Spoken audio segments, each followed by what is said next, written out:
আজকে গেছিলাম কলেজে একা। আর কলেজে একা যাওয়া মানে কতটা বোর হতে পারি সেটা আজকে ফিল করলাম। আজকে ডিপার্টমেন্টে সেমন কেউই আসেনি, দুজন বান্ধবী এসেছিল, ওদের সামান্য কিছু দরকার মিটিয়ে চলে গেল। সারা দিন ঘুরঘুর করলাম, স্যারকে বললাম যে সিগনেচারটা স্যার একটু আগে করিয়ে দিন। স্যার বলল না, হবে না। আর কি, পুরো দিনটা স্পয়েল হয়ে গেল।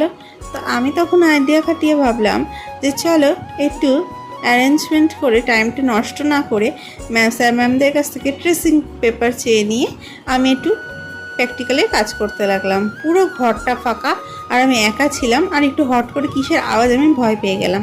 তো তারপরে এইভাবে কাটতে কাটতে কখন সময় কেটে গেল, আর আমি ভাবলাম ট্রেনের টাইমও হয়ে যাচ্ছে, এবার উঠে পড়া যাক। আর শেষ মুহূর্তে আমার মাথায় একটা বুদ্ধি চেপে উঠলো।